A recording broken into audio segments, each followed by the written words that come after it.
Good morning. I'm Mary Gabrielson, the minister here at Unity Center, and it is my joy and honor to welcome you to our Sunday morning celebration. This is a great place to be with wonderful people who are loving and accepting and affirming of all that you are. We often call our services worthship services, honoring the worth of each and every individual. We are a place that honors all spiritual paths, especially the one that you're on. So, will you join us as we become one in thought as we affirm our statement of faith? There's only one presence and one power in the universe and in my life, God the good, omnipotence. And the affirmation for our center. Thank you, God, that we have come to this place to release the past, celebrate the present, and embrace the future in love, peace, harmony, and prosperity. And our prayer for racial healing. We are here because we care. We are here because you care. We are here because I care. Let me be the peace and act the peace. Let us move our hearts to the highest and best of us and focus on racial healing for self, others, and the world. In unity and through the name of Christ. Amen. This is the time in our celebration that we call joys and concerns, and it's where we lift up in prayer those prayer requests made by you during the week. And of course, because of anonymity, we don't use anyone's name, but you will recognize your prayer request as I am speaking them. So will you join me in an attitude of prayer? Centered in God, our source of spiritual strength.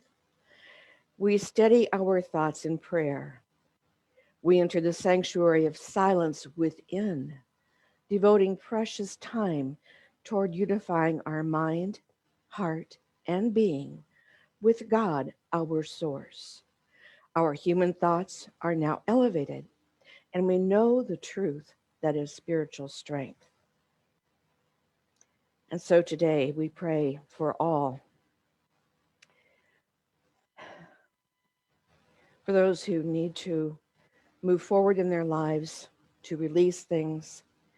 I release the past so that I am free in this moment for all that is possible now. For those who have requested prayers for prosperity and abundance, I stand firm in faith that my needs are already fulfilled. I look past any appearance of lack or limitation to the truth that God is my unlimited source and supply. For those who are requesting prayers for inner peace, I move easily in the flow of life. I am radiantly and enthusiastically alive. I am free from tension, stress, and strain. I go forward in the flow of life, unhurried and unworried.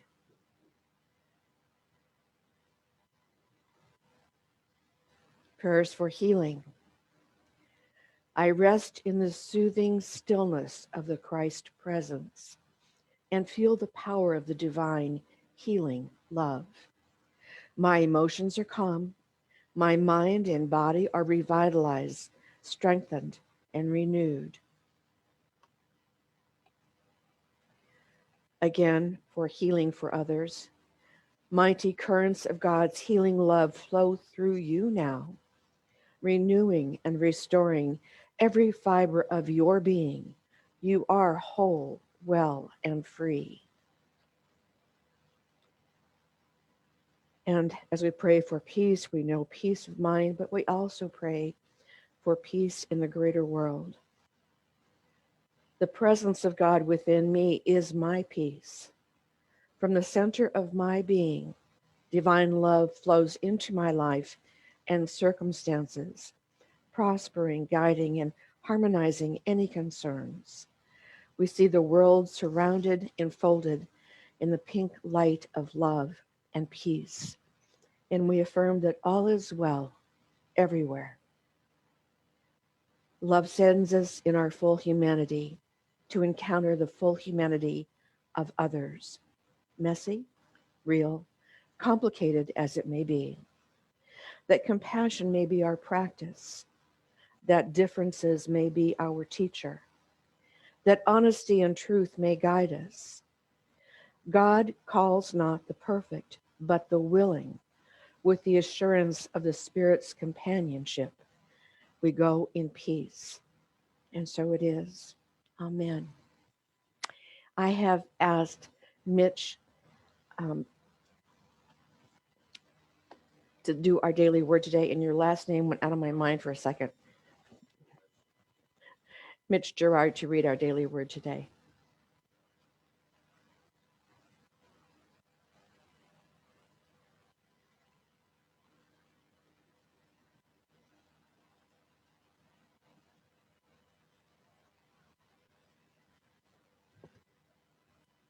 Today, Sunday, March 14th, the daily word is energy.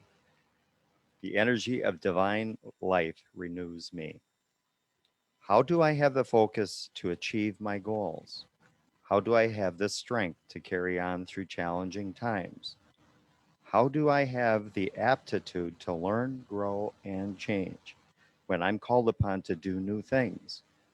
At the heart of everything I am called to do is the energy to do it. I am a divine being, and I call upon the power of God within me to channel my energy in deliberate ways. Divine energy is inexhaustible. Unlike my muscles, which can tire, and my mind, which can feel frazzled, the power of God within flows through me unimpeded. In prayer, I claim divine energy and imagine it flowing through me with the force of a mighty waterfall. I am grateful for my renewal. And the Bible verse is, even youths will faint and be weary, and the young will fall exhausted. But those who wait for the Lord shall renew their strength. That comes from Isaiah chapter 40, 30 through 31. Thank you. Have a good day.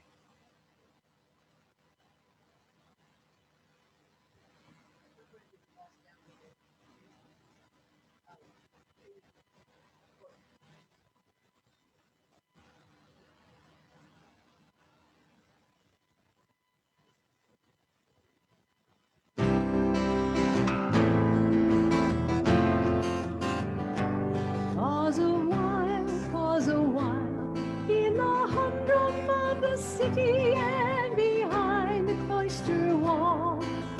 In the early morning and when shadows start to fall, see creation bending to the maker of it all.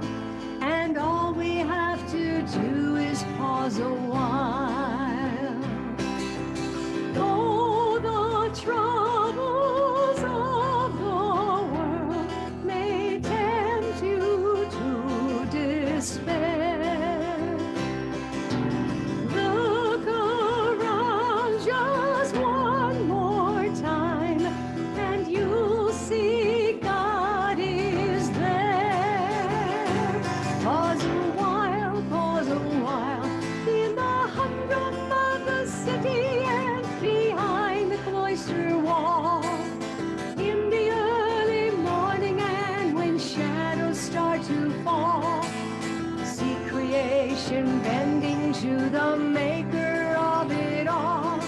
And all we have to do is pause a while. Every tree in every valley, every running brook, bears the mark of love's design for those who learn to look. Pause a while, in the humdrum of the city and behind the cloister wall. In the early morning and when shadows start to fall,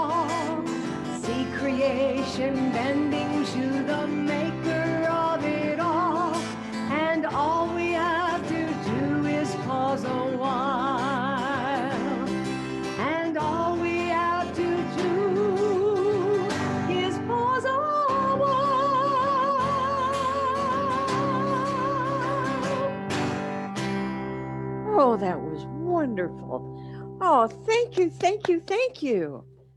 Oh, Katie, that was just great. You know, we've asked people for several months to pause a while at 12 noon and just spend a couple of minutes in quiet reflection and meditation. We're sending peace to the world, and we affirm that peace is unfolding faster and faster. So today I'm going to talk about one of my favorite teachers. And do you have favorite teachers? I have lots of favorite teachers. Some are on this plane, alive and well in this world right now, and some are not. But what they gave us in wisdom has given me much to contemplate and to use in my own spiritual practices of morning meditation and reflection. So today I'm talking about one of my favorites, and that is His Holiness the Dalai Lama. And he had such wisdom. And to be in his presence is to be in a presence of joy. And usually he begins a session, he sits on a little platform, cross-legged, and he begins his sessions just sitting and smiling. And pretty soon people start to twitter a little over here and a little over here, and pretty soon everybody's laughing. It's just that he exudes so much joy, and he has a wicked twinkle in his eye, I tell you, but it's so much fun. So he is one of the greatest spiritual teachers, I believe, and he's a huge proponent of each of us doing our part. My first meeting with him was in Hawaii, which I've talked about before, so I'm not going to recap that at this moment. But we were divided into groups. In the daytime, there were groups of people from every walk of life. So we had religious leaders, we had people in the arts and music and theater and sports and historians. We had everything you can imagine. And each group had 8 to 10 people, all from different walks of life. And we were given very real world problems to discuss and hopefully find some solutions for. So it was very interesting. But the evening sessions were where the general public came, people that couldn't take off work or whatever to be part of the daytime thing. Actually, that was by invitation, I should say. I'm sure people would have been there if they could have. But it was by invitation so that the groups were kind of balanced. But at any rate, the first night that he spoke to the general population, a young man, probably early 20s, raised his hand early on and he said, "How do I make a difference in the world?" And the Dalai Lama's answer was short and sweet. He said, "Travel and make friends." And I had to really sit with that for a while. Travel and make friends. That struck me in really kind of a deep and powerful way, because when I took it to heart and I began to think about traveling, it's not just a question of where you go or what you see. It's also a question of who you become when you're traveling. One of the things that someone very wise said to me when my husband was courting me is, well, you can always tell how husbands are going to be if they can handle lost luggage and Christmas tree lights. And I thought, well, yeah, there's some truth to that. So what do you like when you travel? Do you find it comfortable? If not comfortable, do you find it okay to depend on someone of a different culture who may not speak your language very well, if at all, to get you where you need to go? To take directions from someone, to allow someone else to take charge. Travel and make friends.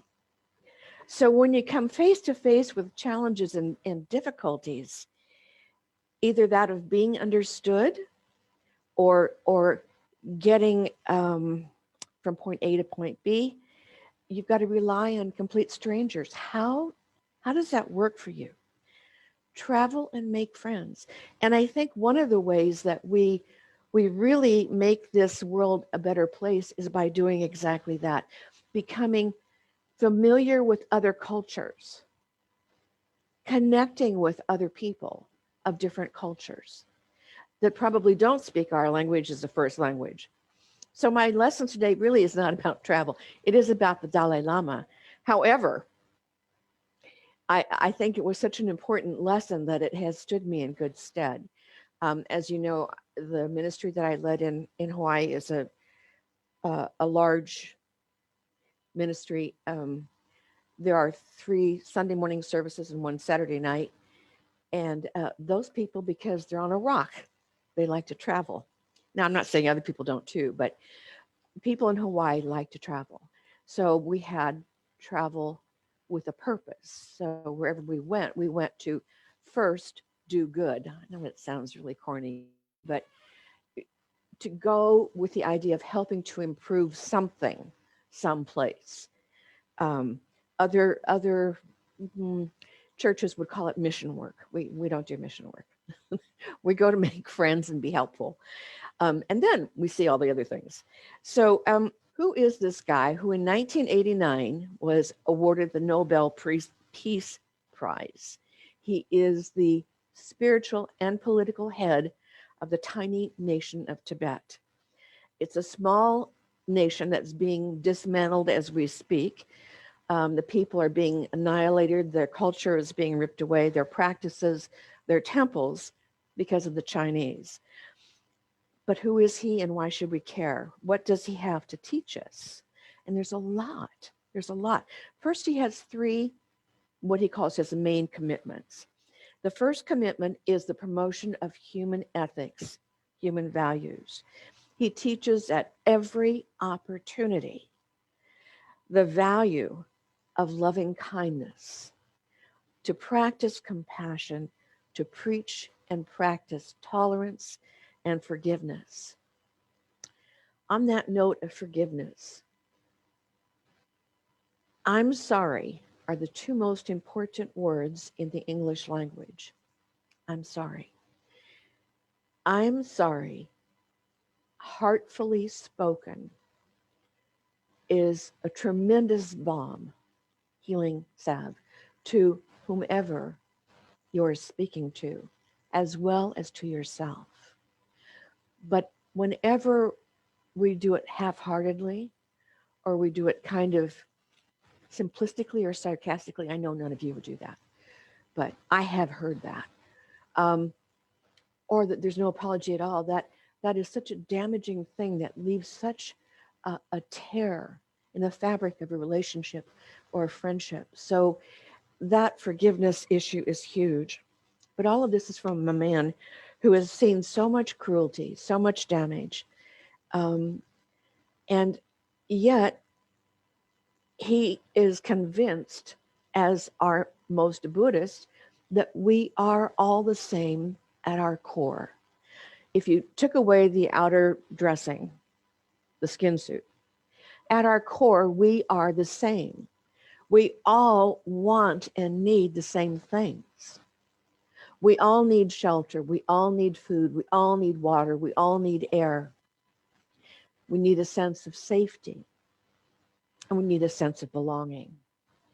So if you think about it spiritually, our spirit, the essence of us, has no age, good thing, has no gender, is a neutral spirit that continues on eternally. So essentially, that's what leads us from place to place and person to person. It's the spirit of us that identifies with the spirit of others who are seeking the same thing: peace of mind, happiness, not to experience pain and suffering. He is committed to teaching the concepts of practices that help us to live that way, to reduce suffering in ourselves and others, to increase the joy and satisfaction of others. The second commitment of the Dalai Lama is the promotion of religious harmony and understanding. Now, wouldn't you say that'd be a really good thing? in our world today. Here's one that drives me nuts. I don't know how this affects you, but the word holy before the word war just sends me into hyperdrive. Holy war. Man's inhumanity to man in the name of religious whatever, in the name of God. But it makes me crazy in my head. It seems that how do you associate violence with holiness? I don't get it. But it's been going on since the beginning of time. But he so clearly understands the need for us to learn about one another religiously and spiritually. And one of the things that means so much to me about our unity teachings is that statement of faith. There's one presence, one power in the universe, God the good. And that one God is in every religion and every spiritual practice, no matter what name it is called by. We often say one God, many paths to God. God is the what at the head of this, in the middle of the spoke, the hub, and we are all the spokes. All the different religious paths are the spokes. But that one God idea is what has carried me through some interesting exchanges with other people. The Dalai Lama has said, and I like this a really lot, all of the major world's religions have the same potential to create good human beings. All major world's religions have the same potential to create good human beings. To me, that's the essence of religion. The purpose of it is to help us to be better people, to be more loving and to be more kind and to care about others more consistently. His third commitment is to the Tibetan people who he loves. The Tibetan cause is to do, I'm sure it's dog hair, to do everything in his power, help save his people and his culture. That's a really tall order. He teaches what he calls secular ethics. And I want to touch on 4 points, 4 main ideas that we can incorporate as we walk out these doors today. He talks about the importance and the practice of self-discipline. The practice of self-discipline. Say that with me. The practice of self-discipline. Essentially, this is the realization that we are all supposed to do our inner work. We're all supposed to do our own inner work. This is what Jesus was talking about when he said, why are you so concerned about the speck in your brother's eye when you have a log in your own? Take care of the log in your own eye, and then you can see to your brother's. So in recovery, we would say, it's about us taking our own searching and fearless moral inventory. You're not supposed to take other people's, even though it's much more fun. But the truth of the matter is we are supposed to focus on ourselves, educating ourselves, lifting ourselves up so that we might be the highest expression of what God intended us to be. His Holiness gave us some very important and concrete homework assignment, if you will, and that is the consistent practice of working on ourselves. And that's the heart and soul of our unity teachings. Working on ourselves to lift our level of consciousness, to work on the level of our thoughts, feelings, independently, so that when we are in situations, we are the best expression of an or non-anxious presence. We are the best expression of a peace and calm resolution, even though we may not know it in the moment. It is within us or within the people that are gathered around us. Sometimes, that thing, it takes a village to raise a child. Well, sometimes it takes a village to find the solution. And it's so easy to be peaceful and calm and happy in your practice when everything's going well. You notice that? But it takes a lot more practice to be peaceful and calm and centered when things are chaotic or conflicted or anything less than what you'd like them to be. And as I said, one of my personal goals is to be that non-anxious presence in situations where others are stressed or fearful in any way. So just step aside for a second and just Did I lose it? No? Yes? Ron? Okay. What would it be like if individually each of us set aside 25% of the time that we spend watching TV, surfing the internet, on the email, playing games, or texting? What would it be like if we set aside that 25% of the time that we normally do that, and we devoted that time to increasing our personal wisdom, our personal spiritual practice? What do you think that would, how would that help the world to outpicture? What would we see more of? Well, we'd see more of each other. That's one thing. But I really think that if we were doing that, that we would see a huge rise in face-to-face communication with others, and not on a screen. I think we would see a huge rise in our own inner peace and calm sense of reality. Just as a side note, I've noticed often when I'm traveling, it doesn't seem to matter whether it's in the US or a foreign country, there are often coffee shops or internet cafes, and they'll say the signs are Wi-Fi, free Wi-Fi. And one of the best signs that I saw in a small town was I was sitting at a stop sign light, and the sign on the building said, "No free Wi-Fi. Talk to each other." And I thought, man, that is absolutely right on. You know, I think about, I don't know if any of you watch The Big Bang Theory, but that's one of our evening things when we eat, is watching that. And I think about that episode where Rajesh and his friend Lucy are having supper together, but they're texting back and forth. They're not talking, they're texting. And I think about that because a lot of times you go in to eat somewhere and you look around and all 6 people at the table are sitting there looking at their phones. And I think, well, wait a minute. My whole thing about having a meal with you is I want to have a meal with you. I want to hear from you. I want to see your face. I want to know what's going on in your life. I want to see how I can get involved in it in a good way. I don't mean in a, interfering way. I meant in a good way. How can I get involved in it? I want to be like that. I don't want to sit with my phone. I want to sit with you. So I thought that was such a really good thing. The second practice that His Holiness would give us is probably one that he's most known for, and that is the practice of loving kindness. The practice of loving kindness. Say that with me. The practice of loving kindness. And when I say that, I think about Unity's mission statement, the beginning part, which is not only practicing self-discipline. Yes, that's part of it, but it's about inspiring. I don't know a different way to say it, but inspiring our personal greatness, lifting us up in all areas of our life as individual beings, being our best God selves.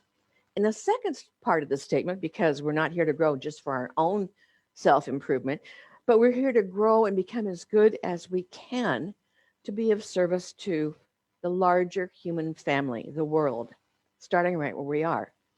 And this is why when we look at some of the teachers and teachings of many, many great spiritual teachers in the world, we look at the teachings of Jesus. Look at the teachings of the Buddha. Now, the Dalai Lama says, we can live without religion and meditation. Well, think about that. Here's a very spiritual person, a religious leader. He gets up at 3:00 in the morning to begin his meditation, and he meditates until 8 when he breaks his fast. Yeah, not doing that yet. He says, we can live without religion and meditation, but we cannot survive without human affection.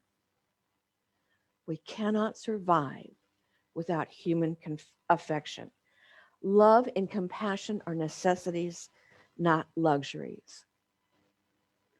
I think we were in high school when we learned about Abraham Maslow's hierarchy of human needs. Does that sound about right? High school? Maybe middle school. I don't remember, but It was a long time ago. But at the very base of human needs are the physiological needs, food, water, air. When those needs are met, then the next physiological need that we need to meet is the need for safety. For safety, not to be fearful about some animal coming to kill us or something wild that can hurt us. We need to feel physically safe in our surroundings. When those needs are met in an individual or in a society, then come the higher level of needs. You know what the next need is? The need for belonging and love. The need for belonging and love. We need each other, not from the neediness kind of thing, because that's not healthy, but from a place where I can serve you and you can serve me, where we share a reciprocal compassion. The more I help you, the better person I become. And the same works for you. So I think sometimes about, he says, if you want others to be happy, practice compassion. Well, that makes sense, right? He said, if you want to be happy, practice compassion. So it's this whole thing. And it's like our prayer chaplains.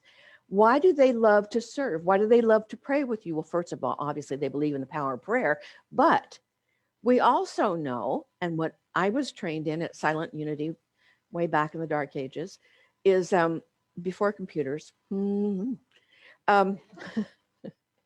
is that on our prayer list, you write your own name first. You need put your own name first. And so what we know is that as we're praying with others and we're holding the highest truth for them, for their healing, their well-being, their prosperity, whatever, we are first experiencing those feelings within our own being. So yes, I want to pray with you, and I will pray with you for whatever your issue is. And I also know that that energy is like a circle. I send it to you and it comes back from your heart to mine. So that's a really important piece, I think. You know, we have seen an awful lot of suffering in our lives, and our prayer work is so vitally important. And you think, well, how can me sitting here and in Wauwatosa praying really do much for the people at the border, really do much for all of those people whose backgrounds banned them from entry into the US in, I guess, about 2017. But he talks about the importance of being a global citizen, a responsible global citizen. You know, I never knew that phrase, global citizen. I mean, as a kid, you were proud to be an American, and we talked about the tremendous inventions and things that we had in our lives, and we talked about those that went before us and the shoulders that we stood on to grow in greater ways. But I never heard the concept of being a global citizen, not as a young person.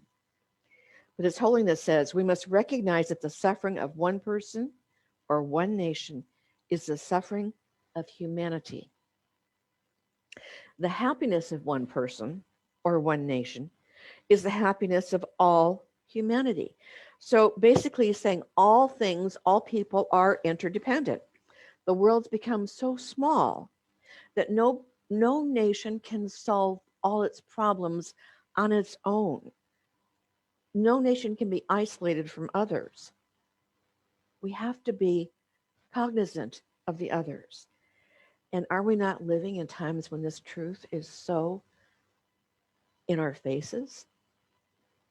I think about that period of time. I think it was back in around 17 when there was a huge exodus, people trying to get out of Serbia, trying to get out of Croatia. European countries, particularly Germany and eventually the UK, and eventually the US, were trying to provide shelter for this mass migration of people. And we closed our borders to them. And then in our own country, those people that were trying to find a better life, peace, and safety, well being for themselves and their children were separated at the border. In lots of respects, those things are getting better, lots and lots of ways. Personally, I still pray for those children. I don't know if the families will ever be reunited. There was no provision made that says that Susie and Sammy are over here and their parents are going to go over here. None of that. There was no forethought in how that was going to outpicture. But the need for safety and a better life for oneself and one's family is a basic human need. Countries cannot act independently when it comes to this need. We need to think and act interdependently. We have very real and vivid experiences of this in our lives right now. And here's the thing. He keeps telling us we have to keep our hearts open. Well, sometimes it's really hard. I mean, there's so much going on in the world, and independently you think, how can I really affect anything? But we have to keep our hearts open. We have to have compassion at the fore of our interactions with others.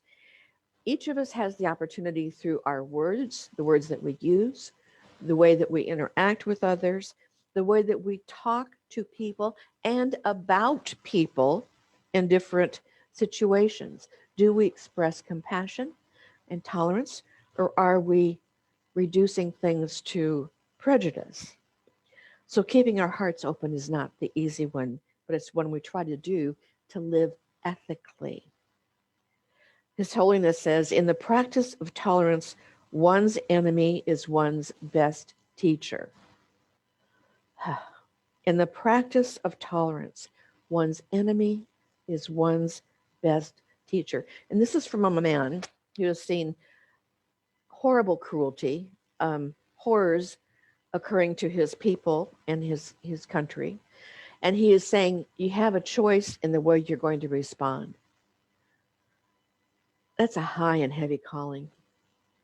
I have a long way to go in that. I get it here. I understand what's being said, but I don't have it solidly here. I'm not pleased to report that I still react a lot of times instead of responding. And that's my growing edge right now. The last one that he speaks to, and he says so frequently, and I think it's our homework actually, is to care about our precious planet. He says our planet is facing so many crises, and this is not a time to pretend that everything is good with Mother Earth. Our ancestors viewed the earth as rich and bountiful, which it is, and many people in the past viewed the earth as inexhaustible and sustainable, which we know is the case only if we care for it. Only if we care for it. And here's the clincher. It's not difficult to forgive the destruction in the past that resulted from ignorance when it was not known. However, today we have access to so much more information, and it is essential that we re-examine ethically what we have inherited, what we are responsible for, and what we will pass on to future generations. So once we know the ethical response, we cannot pretend we don't. We cannot pretend we don't. We can't pretend it doesn't matter, the choices that we make. We can't pretend that a major part of being spiritual, right smack in the midst of being spiritual, is caring for our precious planet. And right smack in the midst of living is living with compassion. Two of my favorite statements that the Dalai Lama made, and he makes them so often. He says very simply, my religion is kindness. My religion is kindness. That's one of my favorite quotes. Another one is, Be kind whenever it is possible. It is always possible. Be kind whenever it is possible. It is always possible. Namaste. God bless us richly. Let us prepare for meditation. Our power for this month is strength. And I would like to focus on that a moment. So get comfortable where you're sitting. If you need to wiggle a little bit, find a new groove, do that. Relax your shoulders, relax your head.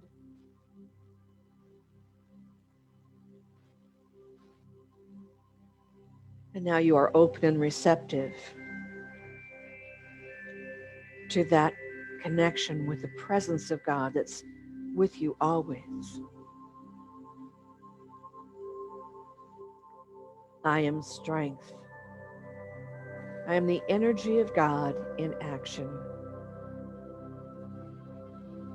My strength originates in God, and I am fully equipped to handle any life experience.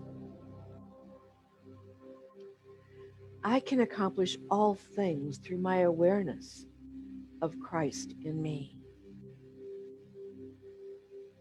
I stand firmly on my awareness that God in me directs my life.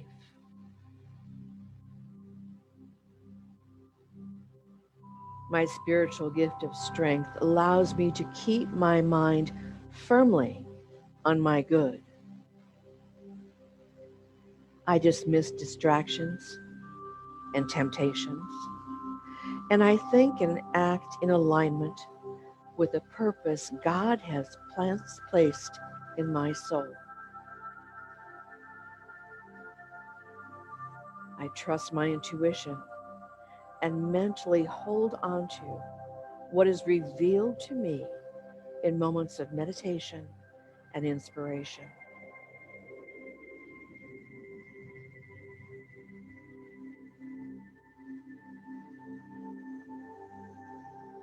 Sacred experiences give us what we need to live in this strange and yet wondrous time. We need as many sacred moments as we can find. We invite these moments when we are open to life and to each other.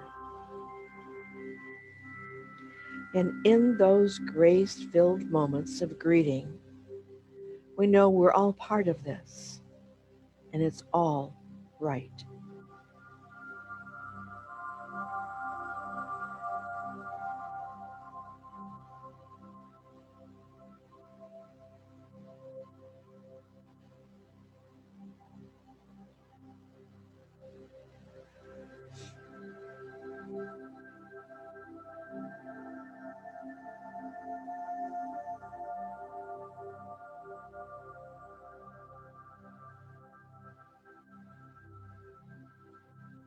My sense is that we are only fully human and healthy when we are in community with others. Or, as my chosen grandfather often puts it, life is about relationships, and the quality of our lives depends on the quality of our relationships.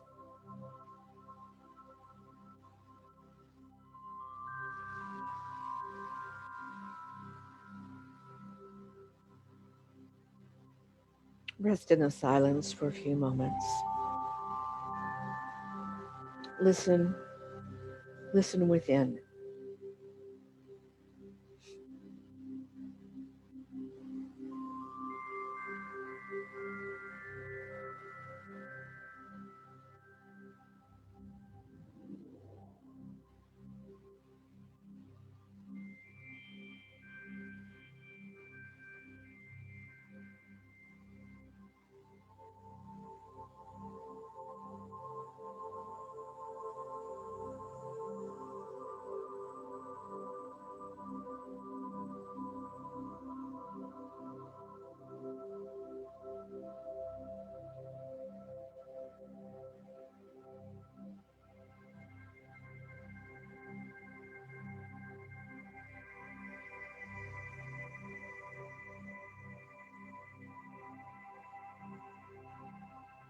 Today, I hope you seek out connections with friends and family and colleagues and celebrate those connections as God's gift in stressful times.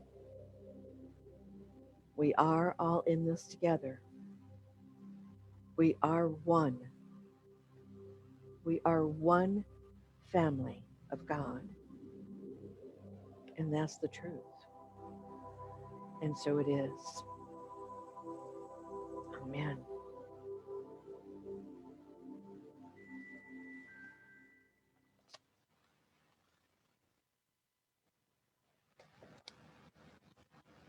This is the opportunity in our celebration when we prepare our tithes and offerings. We do not pass a basket, but there is one as you exit the door there by the prayer box. And also feel free to write out a prayer request if you have one. So if you'll take the gift that you wish to give today and hold it in your hands, let's bless them. There is no lack or limitation. Freely I give, and freely I receive from God's abundance. I am blessed as I give, and unity is blessed in receiving. We're going to leave up the screen for moments for those of you at home that would like to share a gift so you know how to do it and where to do it.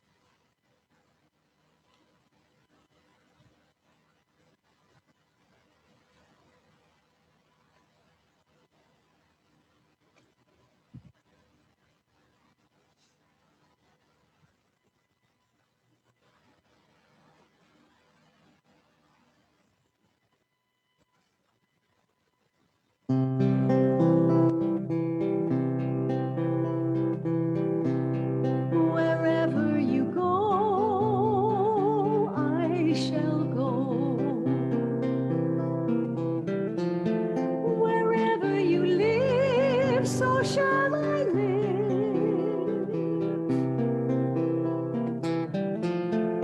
We will be together forever, and our love will be the gift of our life.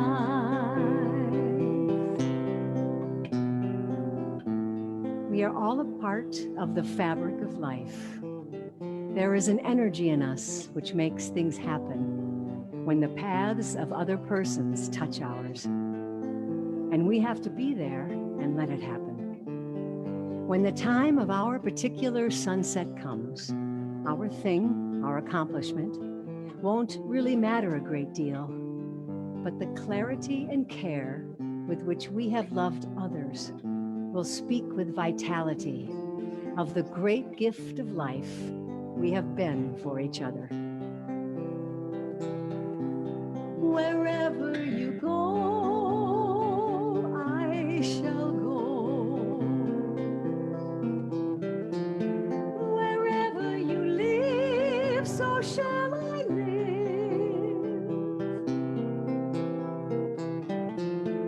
We will be together forever,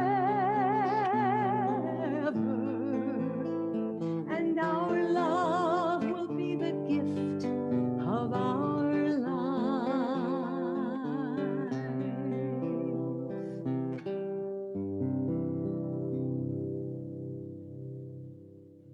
That was just beautiful. Just beautiful. Thank you, Katie. We could have had her sing at the beginning and then we wouldn't have had to have a talk. That was such a perfect lesson. Perfect, perfect. So our What is Unity class continues. It's on Tuesday nights at 6 o'clock. And it is a requirement for anyone who anticipates or would like to become a member of our congregation. However, there is no requirement for membership in Unity. Never has been. But making that outer commitment is something that you do to solidify your inner feelings, and that's the piece. It is available on Zoom. It's recorded, and you can get it by going to Kevin Rieger's email address that is here on the screen. In case it's hard to read, it's KM Rieger, Reger, 57 gmail.com. The midweek meditation, yes, take a couple of minutes each day at noon and bless yourself and bless the world. And then also we have at a midday meditation, they get changed every Wednesday. And it's a nice time to have some quiet, reflect a little bit, take a break. And those meditations stay up for a week, so you can go back and listen to them as often as you want. There are different leaders each week, and we have some guest leaders as well. And the book study continues. Now, the new book study, the new book that we're going to be studying starts March 25th. I thought it would be the 18th, but we're not as fast as I thought we were. So the new book is called Cast. It's by Isabel Wilkerson. It's in the bestseller list. And each person is getting their own book. We've tried different things. When we met in the fireside room, I used to try to get as many used books as I could so that it was affordable for everybody. But since we're doing it on Zoom, it's just it's easier if you get your own book. So we hope new people will join us. And I need to get your email address if you plan to join the Zoom book study. I think that's it. Will you join me in speaking the prayer for our nation, which is the second verse of America the Beautiful? O beautiful, compassionate shores, where dreams and hope are born, where kindness and civility can weather any storm. America, America, God heal this great divide.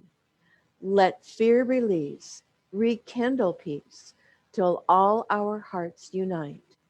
You and me, from sea to shining sea.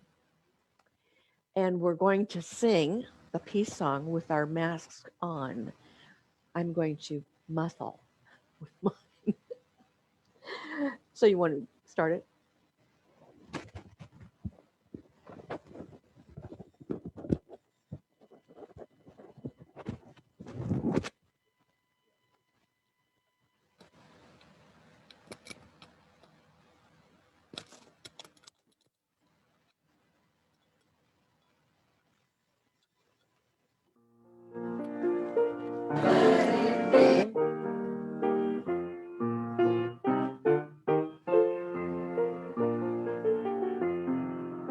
Let there be peace on earth, and let it begin with me. Let there be peace on earth, with God as creator, family all are we. Let's walk with each other in perfect harmony.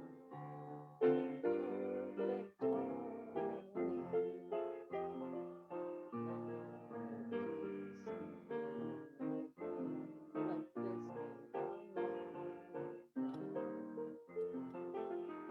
Sarah, scream. Let this be my joyous vow.